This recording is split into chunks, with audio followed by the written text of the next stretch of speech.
Welcome to Psychic Insights, where pop culture meets higher consciousness and the tea is always a little bit mystical. I'm Robin Richardson, your psychic girlfriend, and around here we don't just watch the drama unfold, we read the energy behind it, whether it's celebrity scandals, reality TV, chaos, or true crime with a twist.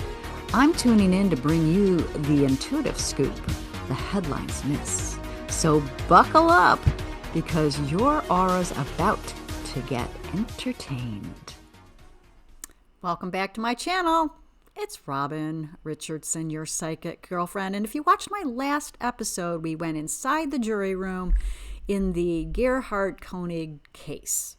We talked about how the jury made their decision, what we focused on and what they focused on, and whether the jury verdict fully aligned with the truth. And a lot of you had the same reaction.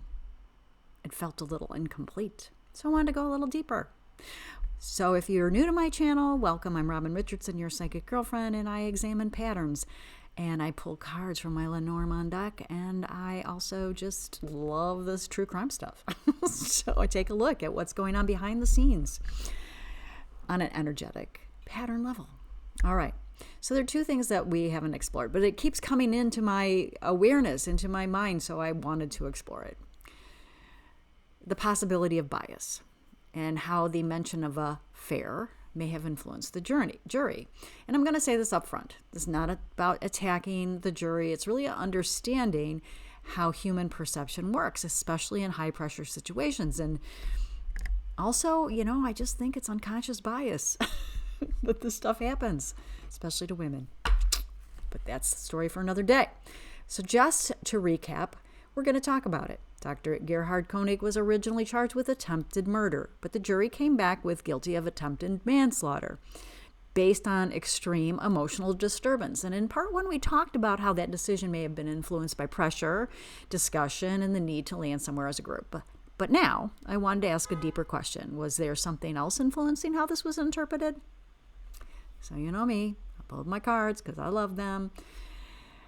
And I asked questions because I really wanted to not talk about guilt or innocence, but about perception and bias and emotional alignment. So the first question I asked was, did gender bias influence the verdict? And what I first got was anchor, clover, and stork. So I got these three cards for my first pull. I don't do this very well, do I? Oh, well. This is subtle but very important, okay? This doesn't show blatant bias. It shows something ingrained, something small, something that quietly shifts outcomes. So what this feels like is not intentional bias, but normalized perception. Almost like this is just how we see situations. This doesn't feel like a jury was trying to be biased, but it feels like they were operating from something that's there all along. I don't know how many jurors were men or women, but I have a feeling that that's what was impacted, right? So how did the affair affect how she was perceived? That was my second question. And the three cards that came up for there was stars, snake, and child. And this is where things get really clear for me. The affair didn't just add context. It changed her image.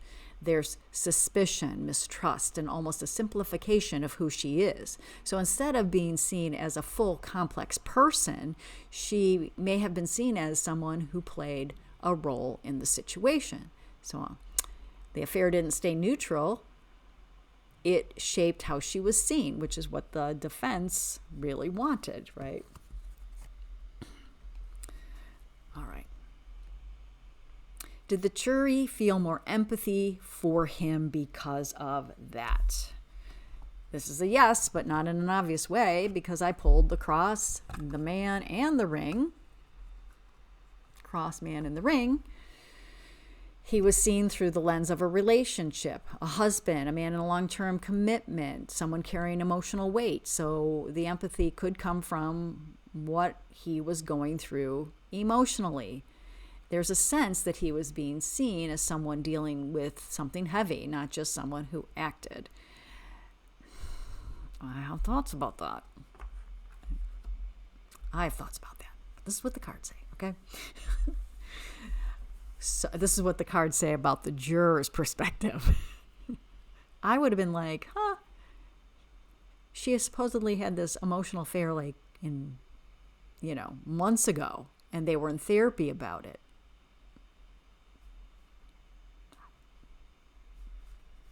Okay. You understand what I'm saying. All right. So I asked the fourth question, what truth about her was overlooked? And this is interesting. This one really hit because it was the key, woman, can you believe it? And whip. I mean, I asked these questions, literally. I just put the questions out and pull the cards, okay? This is what I do. All right, this is what this says. The intensity of her experience was not fully centered. The conflict, the escalation, what that moment felt like for her. It's like that part didn't fully land for them. What it feels like is the intensity of what she experienced, the bloody head, the trauma of almost being killed, wasn't fully it didn't land with them. Can you imagine the trauma of that? I can't. All right. So then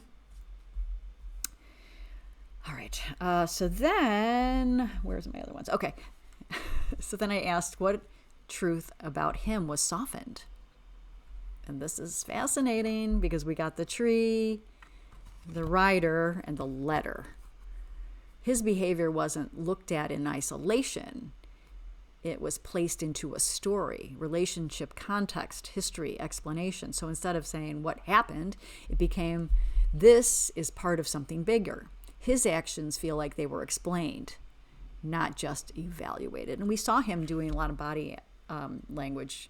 I watched the body language experts because, first of all, that fascinates me. And I had been noticing the energy as I was, watching it live. All right, so then I asked a clarifier question. Like, what is the big picture here? And what I got was path, house, and birds. And this ties everything together for us. The decision was shaped through conversation, social norms, and shared understanding of relationships, not just the facts. And this includes gender roles, expectations in marriage, emotional narratives. And this feels like a decision was talked through until it fit something familiar. So here's where I land with this. I don't feel like the jury was trying to get it wrong. I feel like they're human. And when we're human, we just don't look at the facts. We look at the stories, the emotions, the roles, and what makes sense to us. And sometimes that shapes the outcome more than we realize. And sometimes it's just not about what happened. It's about how we see what happened. If this perspective resonates with you, and if you like looking at both facts and the energy patterns beneath them, then make sure you subscribe and ring the bell so you don't miss an episode. And I really want to hear from you, as long as you're kind. Do you think the affair influenced the verdict? Or do you feel like the jury got it right? Let's talk about it. I'm Robin Richardson, your psychic girlfriend, and I will see you in the next one.